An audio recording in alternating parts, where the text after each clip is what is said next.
Britain's hottest summer in 250 years. No rain for 45 days. Rivers vanished. Taps ran dry. A government minister for drought was appointed, and standpipes appeared in the streets. Headlines called it the best summer ever. How did disaster turn into nostalgia? The answer reveals what really happened when the nation ran out of water and why the true cost was hidden behind sun-soaked memories. Rainfall charts from the Met Office told a stark story.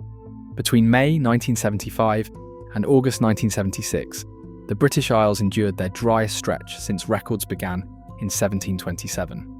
Reservoirs that once brimmed with spring water dropped to crisis levels. Hawes water, a critical supply for northwest England, sank to just 10% of its normal capacity. In South Yorkshire and Derbyshire, the Lady Bower Reservoir dried so thoroughly that the ruins of drowned villages surfaced for the first time in decades. Rivers like the Don and the Sheaf shrank to muddy trickles, leaving fish stranded in shrinking pools and sending a sharp warning to anyone who depended on them for drinking water or irrigation. It was a national drought. The heat pressed down relentlessly. By late June, temperatures soared past 35 degrees Celsius and 96 degrees Fahrenheit, shattering the previous national record. Roads buckled, railway lines warped, and the tarmac on the M1 motorway began to melt. Wildfires swept through parched heathlands, destroying 50,000 trees in Dorset alone. Even the air felt different, thick with dust, heavy with the scent of scorched grass, and alive with the constant whir of fire engines racing to new blazes. Water authorities watched their graphs dip lower each week. By early summer, rainfall across the country had fallen to less than half the seasonal average. Some regions saw just a third of their normal precipitation. The numbers were no longer just statistics, they were a countdown. With every dry week, the risk of taps running empty edged closer to reality. For millions, the question was no longer if water would run out, but when. Standpipes began to appear along pavements in towns from Cwmbran to Devon, each one serving up to 20 homes.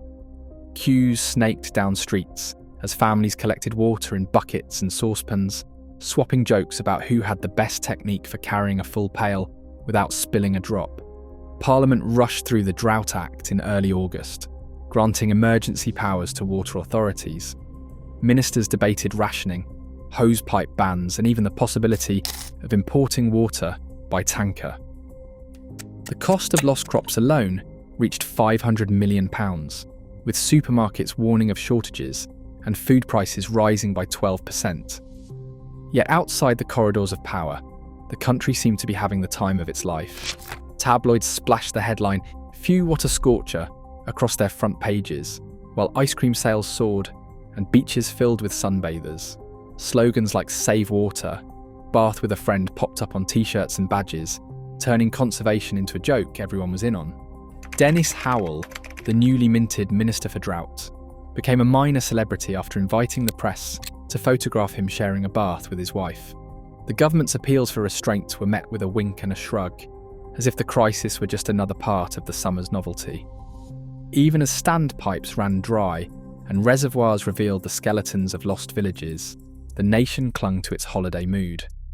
The emergency was real, but so was the sense that for once, Britain had been granted a Mediterranean summer, rationing and all. Every day in Britain, 3 billion litres of water vanish before reaching a single tap. That is nearly a quarter of the national supply lost through cracks and leaks in pipes, enough to meet the daily needs of the entire population of Wales and Scotland combined. Pipe audits reveal that some sections of the network, laid down in Victorian times, are so corroded that water seeps away almost as quickly as it is pumped in. The cost of these losses runs into hundreds of millions of pounds each year, but the real price is paid when demand surges and supplies cannot keep up. Modern life depends on more water than ever. The average person in the UK now uses 145 litres each day, compared to just 85 litres in the 1970s. Showers, dishwashers and garden hoses have turned what was once a luxury into an everyday expectation. At the same time, the population has grown by 10 million since the summer of 1976, placing even more strain on a system that has not expanded its reservoir capacity since 1991. In the south of England, now officially classified as a water-stressed region, the gap between supply and demand grows wider each year. Even in wet years, the pressure on the system rarely eases. The numbers are stark: more people, more water used, and billions of litres lost before they ever reach their home or business. The scale of the problem is no longer hidden beneath the surface. It flows, quite literally, through every street and under every doorstep.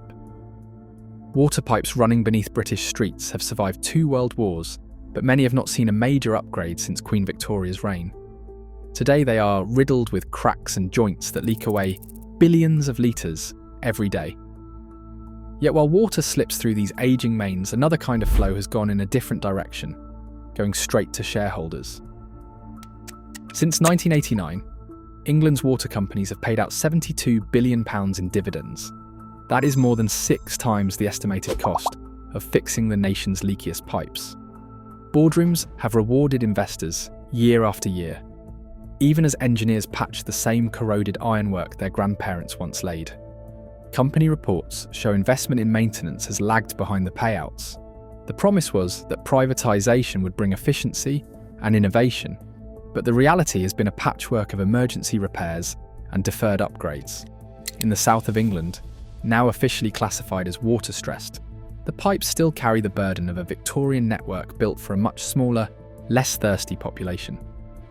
Each summer, as reservoirs drop and demand rises, the question of priorities becomes unavoidable.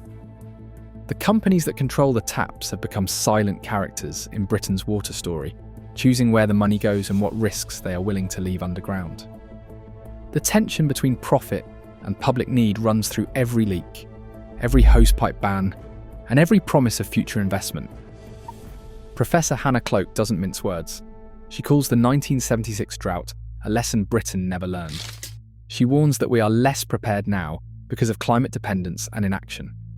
For Cloak, the country's reliance on leaky reservoirs and outdated pipes means every dry summer carries more risk than the last. Professor Jim Hall, an expert in water infrastructure, points to a different breakdown. In his view, 1976 standpipes worked because neighbourhoods pulled together. Today, he argues, that sense of community has faded, leaving society exposed when the next crisis hits. Feargal Sharkey, once a chart-topping singer and now a fierce environmental campaigner, lays blame squarely at the feet of privatised water companies. He says 1976 was the warning we ignored for profit. While pipes leak 3 billion litres a day, companies have paid out £72 billion in dividends.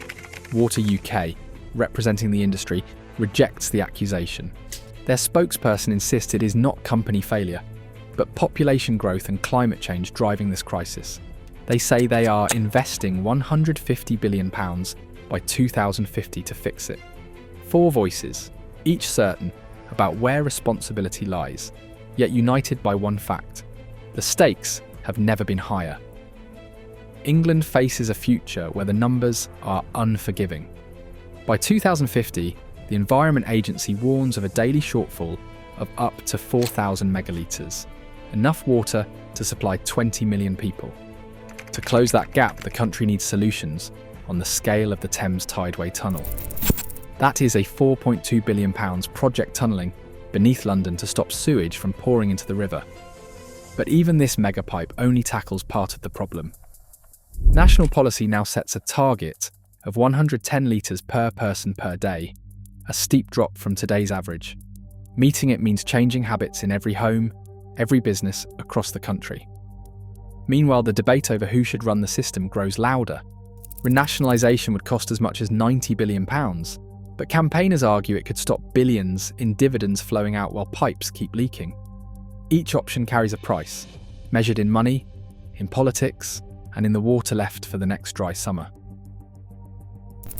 Britain now loses 3 billion litres of water every day, enough to supply London. As climate extremes escalate, nostalgia offers no protection against empty taps. The real crisis isn't remembering 1976. It is what happens if we fail to act before the next drought arrives. Share your thoughts below.